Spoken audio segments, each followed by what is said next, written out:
hypnosis with real clients facing genuine issues. Brought to you by the hypnotherapist demanded by celebrities, CEOs, and even royalty, Adam Cox. These recordings took place live from Adam's clinic in London's world-famous Harley Street.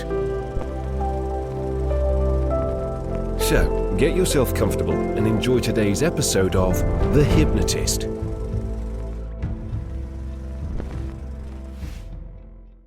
Hi, it's Adam here, and every now and then I invite a guest hypnotist to come on the show, talk about their past, what they do best, and how they can kind of add value to the world we call hypnotherapy. And it's lovely to have a very special guest called Matt Dickson as a very special hypnotherapist on today's episode. Matt's going to be telling us about how his background in car sales and yoga and personal training kind of fused to have a very, very unique, considerate, compassionate, and thoughtful approach to hypnotherapy. And he actually uses a slinky as a metaphor to avoid the increasing all or nothing or polarized approaches that many people have in life these days. So stay tuned and you will get to learn about Matt and his approach to hypnosis.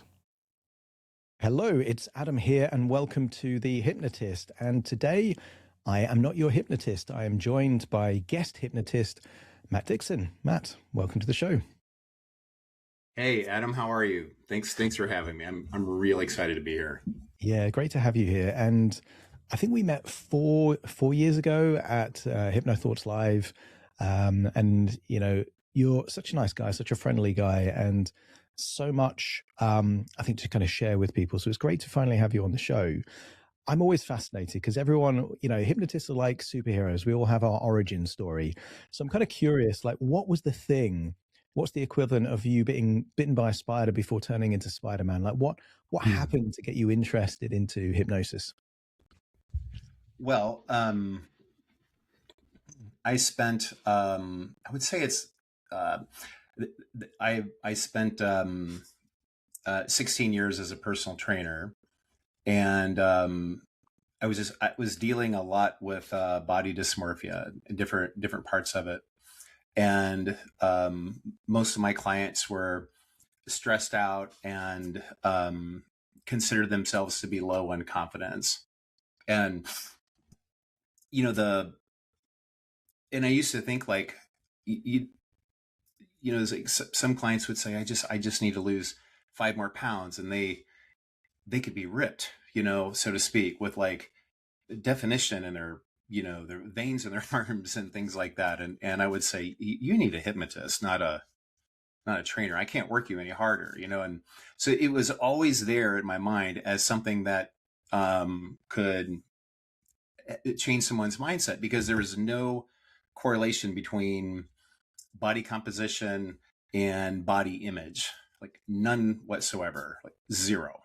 Meaning that, I discovered that you couldn't look at a person and assume they felt good about how they looked. And that was just kind of in the business I was in at the time. So I had always been interested in it, and I had always thought that it was something along lines of what you would see on TV, with the swinging pocket watch and the stage shows, essentially like an induction in a deep trance and then giving direct suggestions. And then I heard on a podcast someone talking about conversational hypnosis, Milton model patterns and things like that. And this is where the story gets weird. So my dad was a car dealer, and the first job I had was selling used cars. So I had been exposed to a lot of formal and informal sales training, a lot of books, and then so these things that are in sales, back then, and this was the 80s, by the way. The closing questions, the closing techniques, or how to overcome objections were essentially when they say this, you say that. And so when I looked into it, I was like, well, that's these hypnotic language patterns are closing questions. They're sales techniques, like the um uh the the either or, but the double bind, you know, Mm. where you Is this where similar you to go an into. alternative close? It's Exactly. whatever they say. Do you want the red or the blue car? Whatever happens, they're buying a car. Yeah. It is fascinating how they overlap, and also a hmm lot of the meta model questions, Yeah. are great for pre-handling or dealing with objections, because quite often objections are vague, and then Yes. meta model can hone in. So that's amazing that you had that kind of fusion of kind of worlds kind of collide. And what did you do with that realization that it kind of overlapped? Yeah. Well, so all of the time that I had been in sales until I discovered, becoming a personal trainer, um, I'd always thought like, geez, if somebody would just create sales for social situations, Mm, and I always kind of had that in my mind. And then, my dad talked that way. He was just so persuasive, and then the people I worked with talked that way. They were just so persuasive, and so I talk that way. and, and then I realized like, oh, I'm kind of already doing this. So I need to formally study it so that I find out what I know. And, Adam, like they say, like, you don't know what you don't know. You also, or how's that saying go? You don't know what you don't. What essentially what I found out, like, I didn't know what I didn't know, I suppose. I, yeah, I guess I on the didn't know what I levels of learning, already they knew. call it in Yeah. You don't know what you unconscious don't know. incompetence. You don't know how Yes. bad you are at the things you don't know, Yeah. which is true for everyone. But that's the biggest thing, isn't it? Like hmm you don't know the things that you don't know. You know the things that you're not so good at, but there's so much of a void that you don't know. hmm Yeah. And then as a person with ADD, it always uses this analogy, like, when you have ADD, you kind of learn things like in Swiss cheese. A normal person learns things like in a regular block of cheese, and I learn things in Swiss cheese. So there's holes, and then so because I miss details, and then but the more you learn about something, the holes get, the borders darken and they get a little smaller and smaller, and then it ends up like when you're ADD, at some point, sometimes you feel like you're the smartest person in the room, and you feel like you're the dumbest person in the room. So people will say things like, "How you know so much about the weird details of this, weird thing," and it's just the borders closing in, but I'm still Mm. missing the holes. So therefore, my whole life, I would have to make sense of things by using metaphor or analogy, like I just did, Swiss cheese. And then learning that, uh, you know, the Erickson was all about just telling a story and then fixing things. That fascinated me, and which is something you and I have in common, which is like something I really took a lot from your talk at I think it's Hypnothoughts in 22 or 23 when you did the metaphor in the movies, Mm. and we had that nice conversation. But I was linking, you were using movies. I was using essentially country music, Mm. because it's such good storytelling music, That's true. Yeah. Yeah, but that really inspired me. Your talk. In fact, I wrote a little metaphor course that I hadn't done anything with, um, but it was based on being inspired by you. So thank you. Amazing. So you're in the world of personal training. You make the connection between linguistic patterns of hypnotherapy and sales and influence and persuasion. Mhm. What then was the catalyst for you to be a practitioner, to actually kind of work Ah, with clients and help them? so through,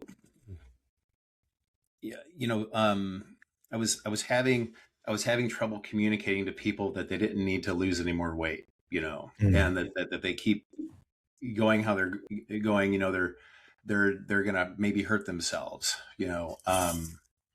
and was struggling getting that message across. And then I became a yoga teacher, and then so there's the language of yoga is very hypnotic, Mm. as it is. So then I had kind of different words, a different way to. I was a little more effective. I'll just put it that way.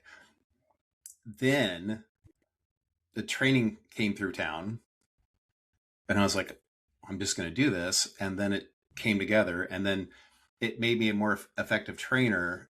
And then at some point, I realized that I was no longer thinking about workouts. I was just thinking about subconscious stuff. Mm. So I would go through I used to, go into like a big, hardware store, like in the United States, like Lowe's or Home Depot, and I would see things. I'd be like, oh, I could have my clients lift and press that, or I could have them push this or throw that, and I went from doing that to just thinking about subconscious stuff. And that's when I realized that I should make the change, because my passion, or my purpose, if you will, was moving in a different direction. And that was 3 years ago. Mm. Well, that's amazing. I think a lot of hypnotherapists, when they kind of make that switch and they start actually working with clients in that area, it becomes kind of addictive because it's creative, it's stimulating, it's fulfilling. Like, you're actually kind of helping other people. It ticks a lot of those kind of emotional needs and kind of boxes. Yeah. I also think having, and we both know a lot of hypnotherapists, people gravitate towards particular niches or styles and those kind of things. And clearly metaphor and storytelling is one of those things that you've gravitated to. Are there any other things that you found yourself kind of moving towards, either kind of issues, problems, or just kind of styles of therapy within hypnotherapy? Um, are you asking like other modalities that I like to use, or like what sort of things I Yeah. So is work there with, is there or? kind of, because some people will end up working with, let's say, um, executives, or they might find, Oh, okay. people stressed, or it might be that actually within hypnotherapy, they tend to find, right, they work a lot with, might be weight loss or kind of anxiety. Like, did you kind Mhm. of almost like hone in to certain kind of niches or types of clients? Yeah. This was something that was kind of um, a duh moment. I had started going to local networking groups, and I was leading, as a yoga teacher as well. Excuse me. I was leading with like stress, and anxiety.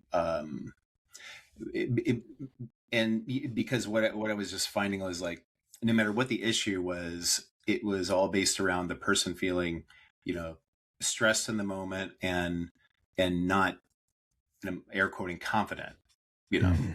Um, and so there's just like two principles of yoga that I would, work with that. But it was a hard message, right? Because everybody does that, so to speak.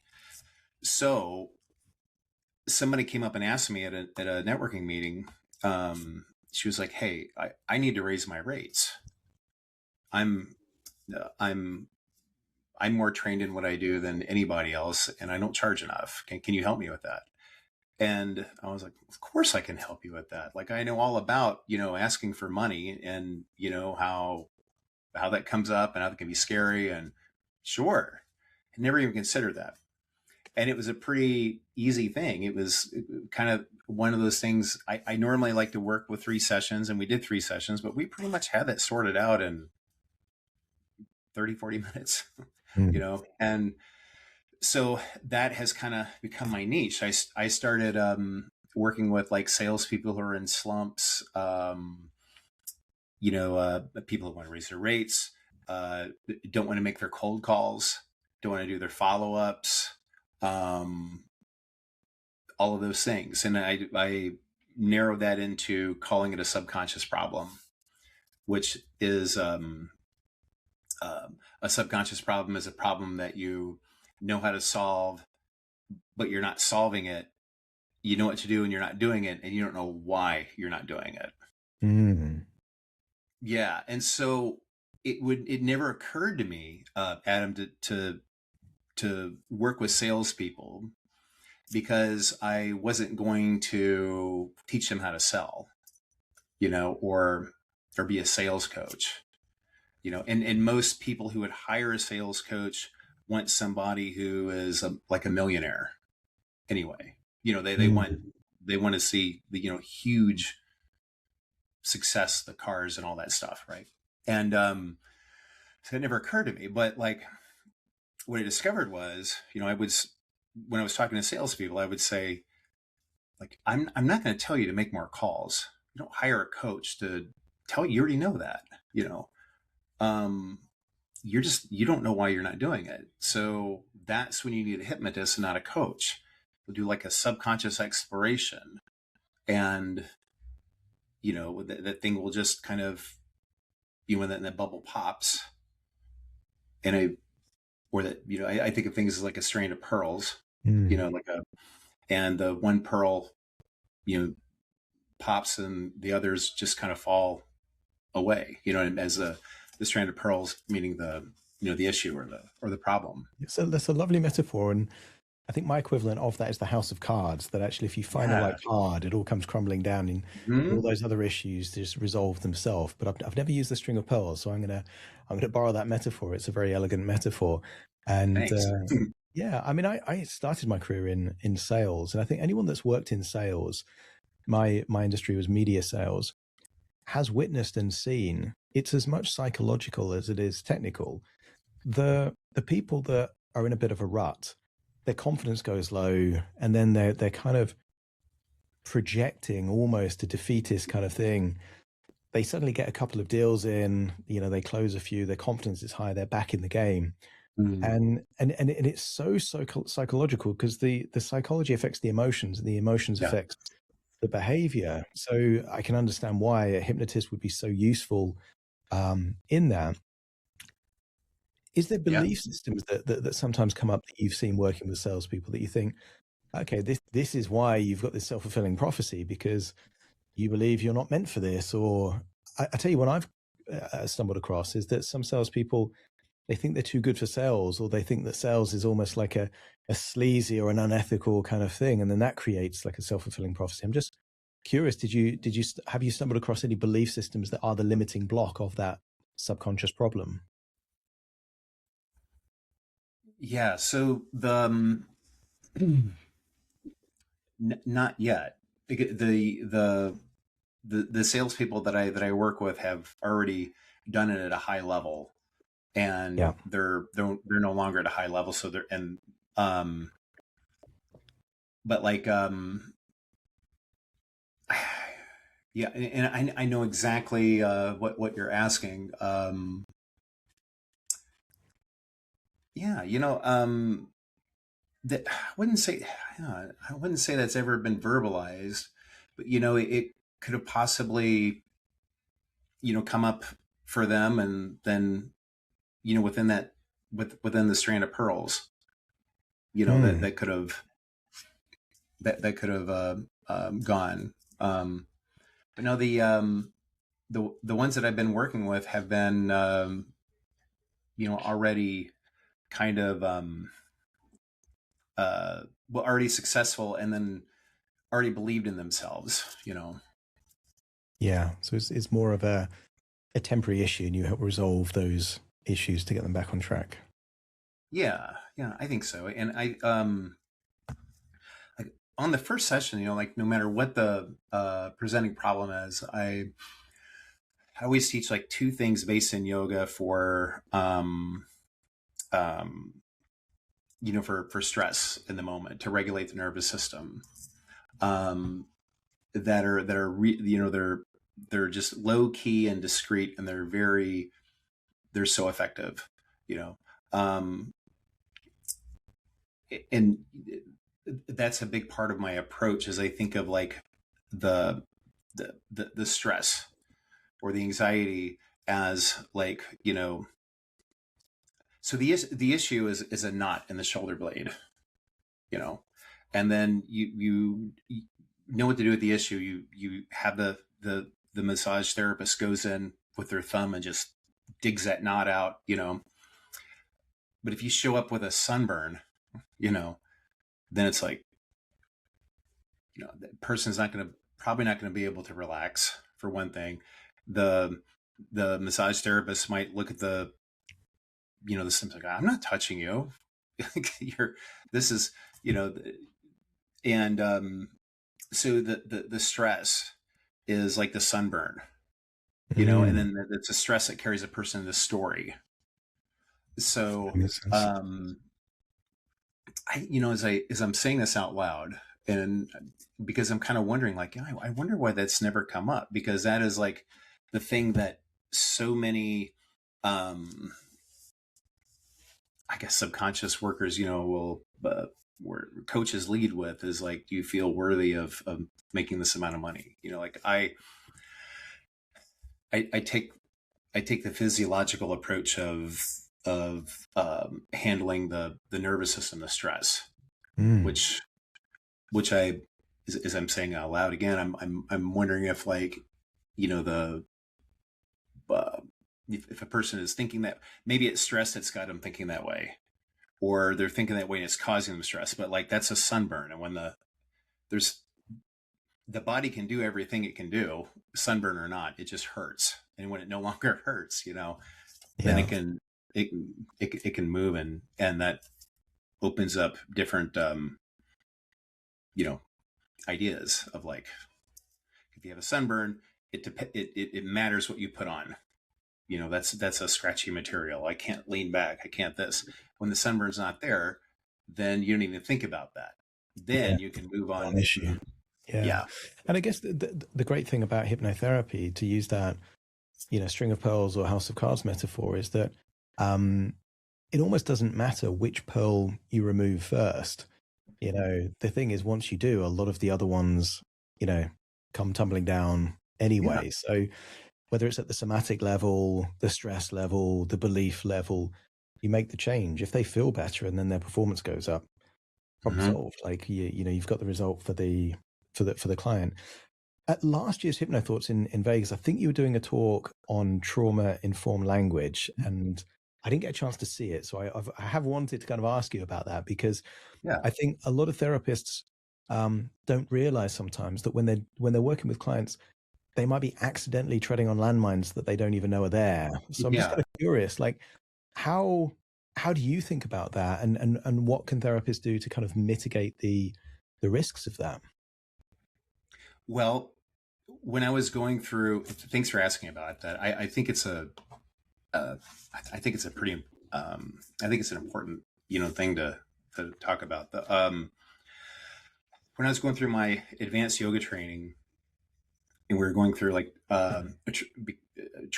teaching a trauma-informed yoga class, and I had thought that, like, it was just a matter of, like, being, sensitive. And in yoga's ethical practice, the first tenet of the ethical practice is ahimsa, which is nonviolence or sensitivity, which just means essentially to do no harm, right? And but what I found out was, like, if you're going to put a class on the schedule and call it a trauma-informed yoga class, then there's more to it than that. So like, as an example, in a trauma-informed class, if I, get up and walk to the end of the room, I would say, you'll hear me stand up and walk to the end of the room. If there's a car door that, that opens or shuts in the parking lot, then in a trauma-informed class, you'll say, like, I hear a car door outside. If somebody gets up to go to the bathroom in the middle of practice, you'd say, somebody's getting up to leave the room. It's it before if you walk up to a person, to offer them help, you rub your hands together. So it's a gentle way of approaching. And so as I was thinking about that, I was like, wow, there's so much to that. And a trauma informed yoga practice is all about people who have experienced trauma, and they feel safe to come in and to take a yoga class, and it's about feeling safe and having autonomy in check. And then I started thinking about like hypnosis, and I mean, not only the patriarchal language, it's so, it's not so much as patriarchal, it's so dated, and the certain phrases like, after I, put you under, the word command, is not a word you would say to someone who has experienced trauma. And then like, the certain techniques of like anchoring and poking people. You know what I'm saying? Like that, Rapid inductions where it's a big jolt and a force the head down. Right, Yeah, right. yeah, it's a very good point, because I think a lot of people, they get very excited about the techniques. Mhm. Oh, I'm going to anchor this. But if someone has been prodded and pushed to be cajoled or coerced, then you might be Yeah. thinking you're anchoring confidence, and actually you're pressing an anchor for kind of coercion or Yes. bullying or something like that. You don't know what you're doing. Exactly. And there's also the effect of like, if it's like an in-person thing, right? If the hypnotist is much larger than the person they're working with, male, female, or what, and they're sitting like up on them, like that can be quite scary. And then, but also just in a like a classic induction, like if you're talking about, going down a staircase, that's not trauma informed, because footsteps coming down a staircase can be a very scary thing, depending on what they have in their life, or and so what I was thinking was not for everybody to change how they do things unless they want to, but like at minimum that breaks rapport. And so it, like it's not just like it becoming like an abreaction, so to speak. It could just be everything is fine, then all of a sudden the client just they just shut down.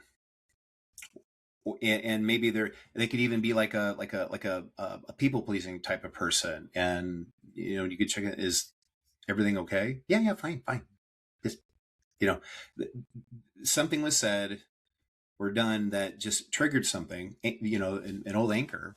And so my thought was like, I don't know if you've noticed the ego in our industry is sometimes, but like, I noticed a lot of, in a lot of, I don't know if it's trainings and workshops and things where there was not a responsibility taken for when, when a session goes south, so to speak, whether there's a abreaction or it didn't work out. It's, I'll hear things like, sometimes people are just not ready to make a change. They have to show up and be ready to make a change. It's like, I don't, maybe you said something that, at least if it, in yoga, we say it always falls on the teacher. And so that doesn't mean that, you're the right teacher for everybody. That means that, and even a quote unquote difficult student, there's somebody somewhere who can reach that student.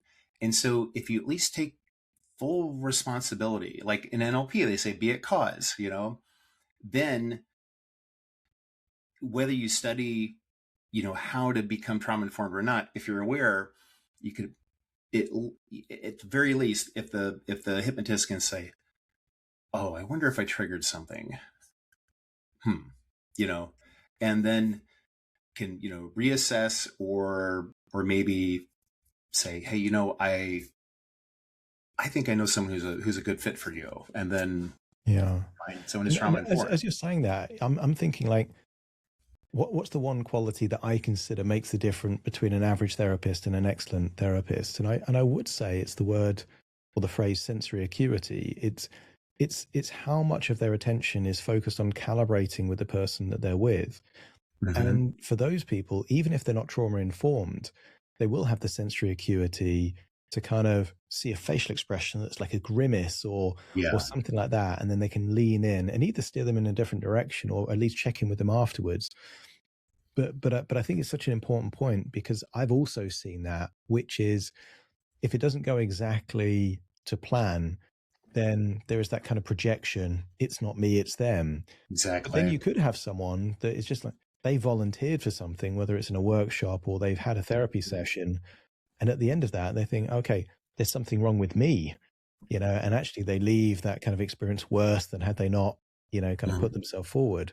So I think it's a very valuable thing. And then at some level, you could just call it consideration. It's kind of like giving some thought to the person that you're working with. And if you do that, you're going to be naturally kind of more curious if something comes up than if you've got this kind of guru archetype, which is I'm perfect, therefore if it doesn't work, it's them, not Yeah. me. Which we've seen people like that. Yeah. Their subconscious just isn't ready to make a change.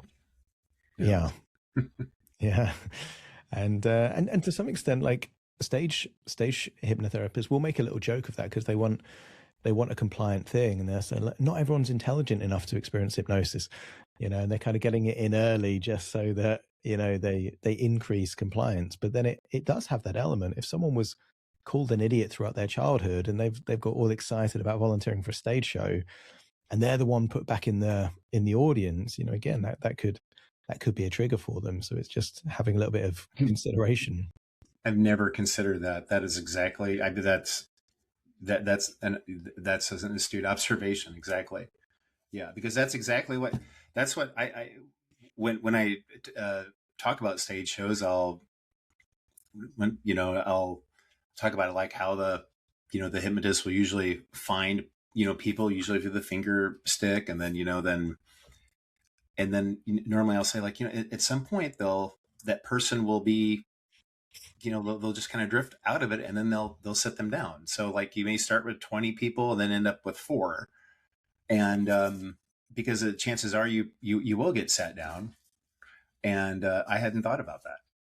I really hadn't. That's yeah. Well, I've seen a couple of stage hypnotists that did it really well, and they say like, doesn't mean that you can't be hypnotized, doesn't mean that you're not, it just means that right now in this moment, and that's a very considerate, kind of free frame to kind of give it, and then it means that they're not feeling like a failure by not being a participant, but it does matter. And I think that kind of approach, which is more what you would call, let's say, the authoritarian style of hypnosis, of when I click my fingers, you will go to sleep, that kind of tonality, it doesn't allow a lot of consideration because it is based on dominance. It is based on this kind of authority. And therefore you can understand a perspective where they'll say, well, if I'm too considerate, it weakens my authority and therefore I'm going to get less results for the client. But there is absolutely a middle ground there where you can kind of have the interest of the client and still be considerate with who you're working with.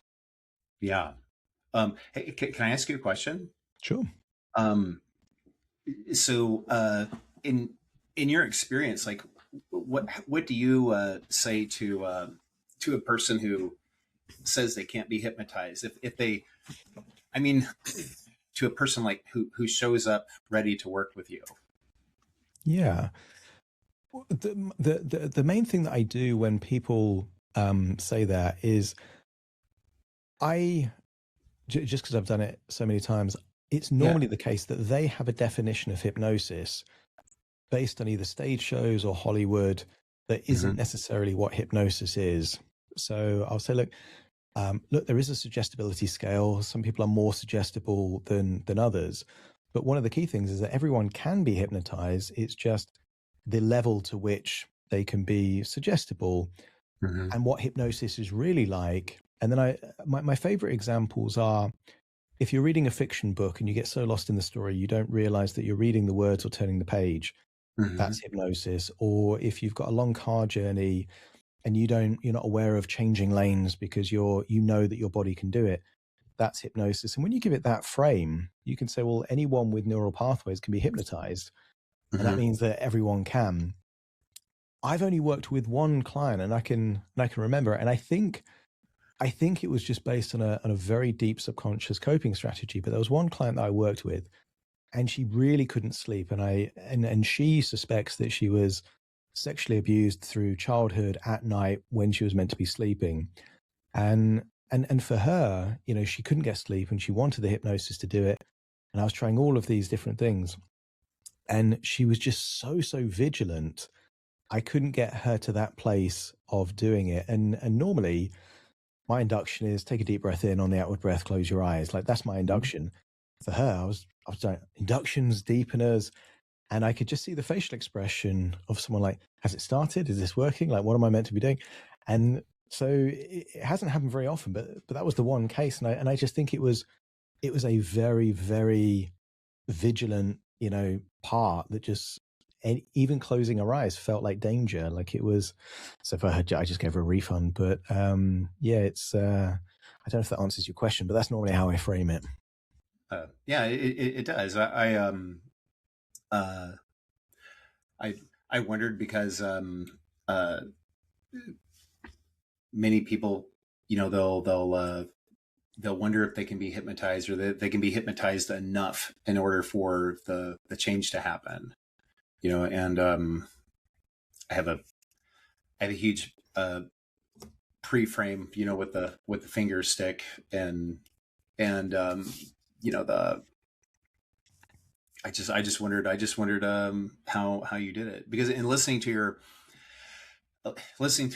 you hypnotize people, on your podcast, you clearly do it like under trance, so to speak, where it's like, sometimes I'll work conversationally, and I just wondered. Yeah. Thank you. There is one of my favorite questions to ask if they're like, oh, can I be hypnotized? One of my favorite questions is, do you remember where you were living when you were 10 years old? And everyone knows where they were living. And I say, was it a house? Was it an apartment? And they're like, oh, okay. And I can see their eyes moving up, normally to the left. And then I say, right, all I want you to do is to count the number of doors or count the number of windows in that place, and if they just guess, I don't know, 7. I say, no. Like if there was $1 million riding on it, how many doors were in that? And you see them going up. And they normally like move their head like this. And then I say, right, okay, they say like 8 doors. And I say, right, correct me if I'm wrong. Did you just go back to that house? You wandered around the house. And as you were going around, like in a first person perspective, there you were counting doors. And they're like, yeah, how'd you know? And I say, it was in color, wasn't it? And your height of your body was the same height you were when you were 10 years old. And they're like, how'd you know that? And then I'm like, right, that's regression. And we did that without an induction, and we did that without a deepener. And you could go back to that moment. And when you say, right, you know that your physical body was here, but actually there was a part of you that was actually wandering around that house. And it would have taken you 2 minutes to do it in reality, and you did it in about 10 seconds in your imagination. That is a low level of hypnosis. It's not that helpful to go back to a house and count doors. It might be very useful to go back to a memory and give it a new meaning, or go back to the inception point of a belief and change that belief to something else.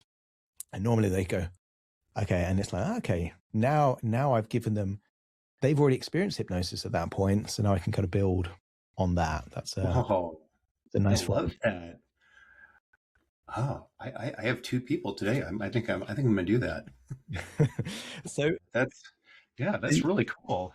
We mentioned sensory acuity before. Thank you. We mentioned sensory acuity before, and I'm sure there will be some eagle-eared listeners that have heard the sound of a slinky in the background. Mm-hmm. So tell us what the significance of the slinky is. Thank you for asking. So and uh, and actually, kind of to answer your earlier question about, you know, uh, the finding if a person believes they're worth, succeeding and things like that. This is how I introduce the concept of stira sukham which is in yoga, into hypnosis. And so stira sukham literally means stability and ease. So it's to not over effort. And so if you're, in a posture and you're, holding it really strong and you're tense everywhere, and that's over effort. If you're in a posture and you're slouching and, there's no stability, then that's, under effort. Stability and ease is just what's needed. And so if you look at a slinky and you think of, like, you could say like an issue, you could just say like the nervous system, right? Or think of stress, and you pull the slinky out of the box, and it's just compressed and it's so tight. It's like, oh, and you think like, I've got to fix this. So, you pull it out, and then it really far, and the slinky just starts wobbles in front of you, and it's one extreme to another. It's either or, it's all or nothing. And if you do it too much, you'll bend the end, the middle of it, and then it no longer, it's not a slinky anymore. It just becomes something else, right? So stira sukham is the middle way. It's the middle way of, like, between, it's the between either or. And at least in the in here in America, it's everybody is just either or. They're just thinking all or nothing. I'm all in, or I'm not at all. Or if I can't go all the way, then why would I even? I'm going to do anything I can't be the best at. That type of thing, right? And so when you introduce like the middle way with a slinky, and then a person might say, well, I don't want to settle for the middle. I want to be one of those 2 comma club people, or I want to, and then so, okay, then you just move the middle out. And then the thing about yoga is that it's not either or, there's not right or wrong. There's a place for everything. There's a place to be completely compressed. There's a place to be completely way out and open like that. If you maintain the middle, it's like, I want to do better than the middle. So you just move the middle. Now the middle is all the way out here. And so if you have a black belt in slinky, like I do, then you can hold this for a long time out here. As I go a little farther and see it starting to wobble. And this is where, like, some people will kind of miss the point of it, and they're like, it's wobbling. Now I couldn't do it. Well, no, if it's starting to wobble, then just bring it in a little bit until it doesn't wobble anymore. But maybe bring it all the way in to rest. So stay in the middle and stay fluid, so that you can go in either direction. You're kind of ready for anything. And then what a big part of why I've been successful, I think, with salespeople and entrepreneurs and whatnot, is to move them away from the either or thinking. And then, there's actually, I don't remember his name, but it's really a fun quote, but he's a very well-known sales expert, but he says either or thinking is the thinking style of a toddler. Interesting. And it makes you easier to manipulate, because there's just 2 choices, and then with accepting a middle way, there's at least at the minimum, it gives you one more choice, So what's fascinating is how many parallels I'm just picking up in the conversation, Hmm. because your string of pearls is my house of cards. Yeah. And it's dawned on me with your slinky is that I've I've used many hypnosis sessions, the metaphor of a plane that has autopilot with one destination and the pilot trying to get to a different destination, and they're kind of conflicted. Whenever they try and make progress, they go in the other. And actually, the resolution there is not to go to either destination; it's to find a new destination that gives you the best of kind of both worlds. It's Yeah. not perfect with yours, because I think a lot of your metaphor is about the flexibility to kind of shift and adapt. But a lot of, I would say, parts integration therapy or parts negotiation therapy is finding a new way to kind of break that kind of either or these kind of beliefs that in order to do X, I must be Y. It's kind of like Mhm. that. The binary thinking is actually what creates rigidity and less choice. And one Yes. of my favorite things about hypnosis, and to some extent NLP, if you introduce resources and new belief systems, having more options gives you way more flexibility in the same situation. Yeah. So you can choose to do the thing without being obligated to do the thing. And I think what we've seen politically, what we've seen in terms of the tribalism across the world, Yeah. we're moving more towards the kind of the either or, the all or nothing, that I'm this tribe, I'm that tribe. Whereas Mhm. actually it completely steals from people the nuance and the shades of gray to be able to Mhm. think, well, I agree with that, but actually I completely disagree with that. Because when you paint yourself a particular color, you have to almost kind of like accept all or nothing. Mhm. And actually, how likely is that to be true? Like politically or ideologically, it's unlikely. It's going to be, well, you agree with some things and not. Why Yeah. do you think it's social media that's like fueled this whole thing with its algorithms? Or why do you think we as a planet is kind of moving to this polarization rather than the slinky way of kind of like, being in the middle and being able to choose what you want? Hmm. Wow. Th- thank you for asking me such a important question. Like, yeah. Why? Well, there's certainty and safety in either or thinking is what Sure. I think. And so you know, um, well, okay, I'm gonna. Uh, we, we all know who Jordan Peterson is, right? And then so there's this the sound clip. I'm sorry to take your podcast here, but yeah, there's a sound clip where he's having kind of an episode um over gender, and gender fluidity, and his whole thing is like, what am I supposed to do with you? What am I supposed to? He's just trying to like, and then and it just assume he's seeing someone writing the middle part of gender fluidity, and then what pronoun am I supposed to? He's just he's distraught because he Mm, doesn't.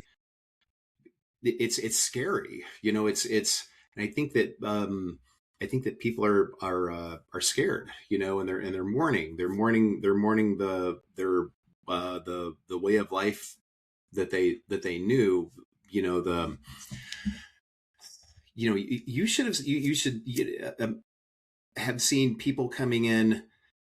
My dad was an Oldsmobile and Cadillac dealer, and people coming in 1986 when GM made a huge body change, and then the the Cadillac Eldorado and the Oldsmobile Tornado, which was essentially the same car, went from a big rear wheel drive car to a front wheel drive car, and these you know older folks that have been buying the certain type of car their whole life are beside themselves because mm. now their beloved car looked like a spaceship, and what are they supposed to do with that, and it's a threat to their perceived way of life. And so it's it's much easier to you know to uh to th- to be a binary thinker than it is to be nuanced. I think you've hit the nail on the head. Like it's safety, because why would someone joining a jail or a prison join a gang with very extreme beliefs that they don't believe in Yeah. only for safety? And I think at some level that pans out throughout society in a way. It's kind of like, it's vulnerable to be nuanced, whereas again, certainty, clarity, safety, all very important needs. And you do get Yeah. the cognitive dissonance and all the Robert Cialdini stuff, that if you say Yeah. yes to one or two things, it's just easier to say yes to all the other things that come with it. And then you've got that kind of polarized thing. But it does steal a lot of independent critical thinking from humans if they do that. And I think that's the downside of this is great, this is evil. It's kind of like, Mhm.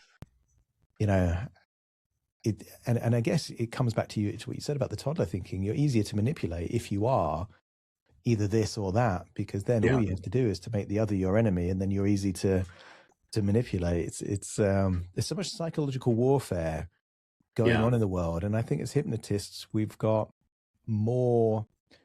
less filters to actually see some of these things than I think a lot of people that have no background in psychology or language and the emotional suggestions. Yeah. And there's just something else I was thinking about as well. At first, I said it was easier to think either or. Maybe it's not, or yeah, but maybe it's just simpler, and simpler is easier. So but I it's a juicy topic now. The manosphere, Mm. and the I heard Arnold Schwarzenegger talking about men calling themselves alphas, Yeah. and and what he said was he said to call yourself an alpha is ridiculous, and if they did that back in the day at a Gold's Gym, we would make fun of them until they stopped, and and so I these manosphere dorks, right, they there's they've always existed, I suppose, but they would have never grown to have influence because people wouldn't have allowed it. You know what I'm saying? They wouldn't have grown beyond 3 or 4 people that thought they were cool. You know what I'm saying? Like there was a really extreme, beliefs, but like the power of social media, and then the staying in a vacuum and then making the vacuum bigger and bigger and bigger.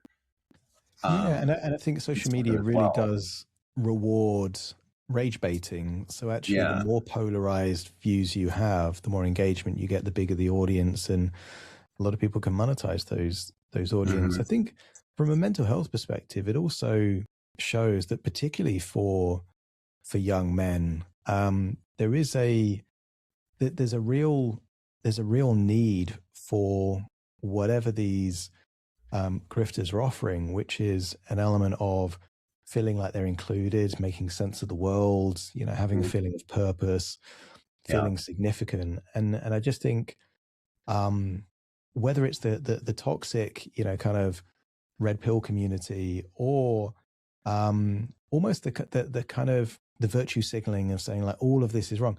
Well, all that does is alienate the very people that want a tribe, and then it polarizes them and then creates more distance. And I think you're absolutely right. The middle way is probably helpful in so many of these kind of major issues that we're facing.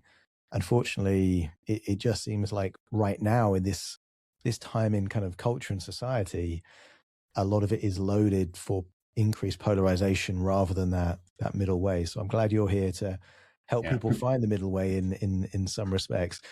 Have you got an experience? So for anyone listening here, they want to kind of experience your therapy, your style of hypnosis. Do you want to give us a demo?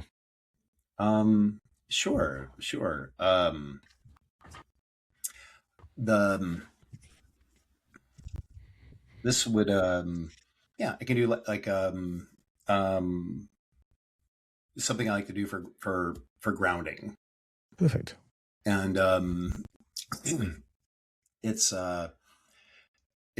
kind of based in centering in yoga, and with a little hypnotic language weaved in. So yeah, cue the music. I'm kidding. I can if you want. Do you want some music? I mean, you can if you want. I wasn't prepared for you to have that. I was just cracking a joke. Okay, so do I do this experience like I'm like for you, and then kind of thing? Okay. Okay. So find a foundation that you want to bring your body to, whether it's seated or on your back body, and make this a foundation that you can be completely relaxed in. And then as you're relaxing, at some point, if you feel like you want to close your eyes, you can close your eyes, or you can keep them open. It's whatever is best for you. Because remember, your body's your best teacher. And no matter what you hear from me, if it's not something that your body agrees with, then you can just ditch it. But with your eyes closed, if they're closed, begin to soften, invite a sense of softening, and bring the softness into your belly. And as you draw your breath in, feel your belly expand. Breathe deep into your belly. And as you're breathing deep into your belly, if there's anything that you're consciously or subconsciously holding on to that's telling you that bellies should be flat, firm, hard, unseen, tight, taut, anything like that, just let that go, release it, and let your belly become soft so that when you breathe in, it can expand and reclaim its space. And maybe the larger that your belly can become through your breath, the more that you bring in, which would mean the more that you can breathe out, and the more that you breathe out means the more that you can release. And begin to notice, if you can, the temperature of the room.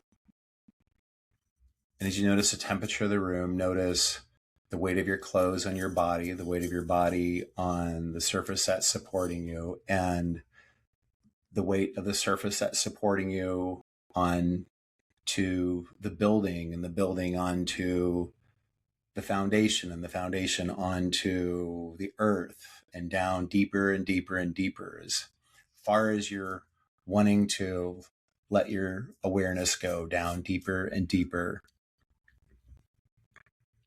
And with each exhale,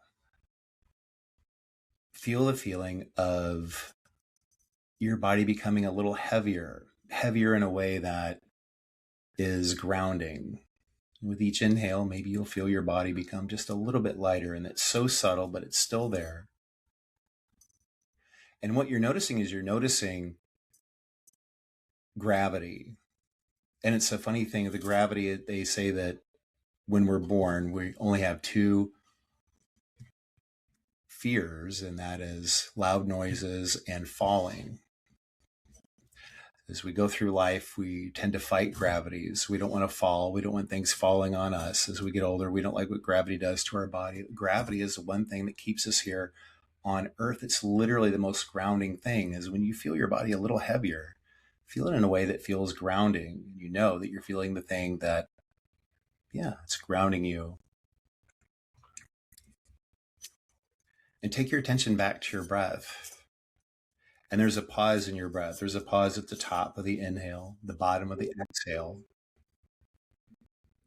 And as the pause becomes noticeable, right before the breath turns around into something else, right before it becomes something else, there's a calm stillness. Before the inhale becomes an exhale, the exhale becomes an inhale. It's still, it's calm, it's smooth. And then at the bottom of the exhale, it's the same thing.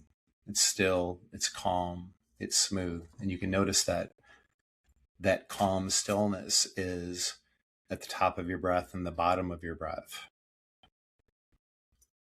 And the subconscious knows time not in the way that the conscious knows time. And that time of calm stillness in real time is very short, but in subconscious time, it can last as long as you want it to. That calm stillness is with you no matter what, no matter where, as long as you're breathing, because it bookends your breath, and you can always come back to that. At any time, you can feel the grounding weight of gravity and the calm stillness simply by using your breath, by breathing, softening.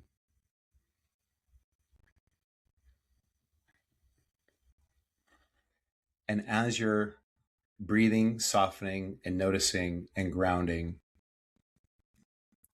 allow your subconscious to do one of two things. It could be ready anytime after your next exhale to come back into a state of awareness, or it can go in and just release something. It can be something major. It can be something very minor. It can be something that will just give you a general feeling of lightness, a general feeling of receiving.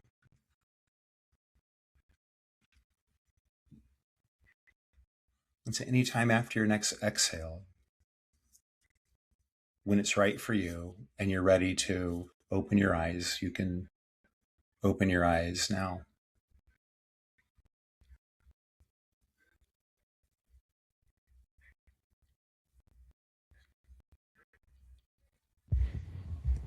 What a lovely experience. I like that. Thank you. Thanks. I think Thanks. the sound of the slinky enhanced. There's something I noticed when you were doing the slinky. The sound and the look is very hypnotic with the slinky. It kind of works as a, it should definitely replace the swinging watch or the pendulum. Like it, the slinky is the modern version. If people are listening, Matt, and they want to work with you, learn more about you, see you speaking live somewhere, where's the best place they can do to find out more about you? Yeah, my website is Matt, M-A-T-T, Dickson, D-I-C-K-S-O-N, hypnosis.com. And there's a free audio for registering on my email list. I send one email, per week. And I also have a ebook bundle called the Subconscious Starter Pack. 3 very short ebooks. One is the 60-second self-talk reset. The second is how to say no without guilt. And the third is how to spot and stop self-sabotage in 60 seconds or less. So that's available. And yeah, I'm reach out to me on Facebook as well. You can just type in Matt Dickson hypnosis and you'll find me. If you're listening, I have a really big mustache, and if you see my picture, that's me. And I would say that's a key part of your personal brand. It's as long as I've known you, you've had that kind of very impressive mustache. Like there's a lot of men that would be, I'm sure, very jealous of a mustache like that. Have you ever shaved it off and just people don't recognize you? Like it's so integral to who you are. No, no. I've always had like some kind of facial hair to like no facial hair, and I just left it alone for about a year, and then this happened, and then it kind of became like, oh, I really can't shave it off now. That's it. It's part of it's at the identity level, that mustache. Matt, it's been an absolute pleasure to have you on the show. I'm very glad you are here, and I'm sure we'll catch up probably in Vegas in July if you're going to be there. Thanks for having me. You should come to the Heartland Conference in April. I will bear that in mind. I will definitely bear that in mind. Yeah, love to show you around the St. Louis area. Amazing. Everyone listening, thank you for listening, and take care, and we'll see you soon.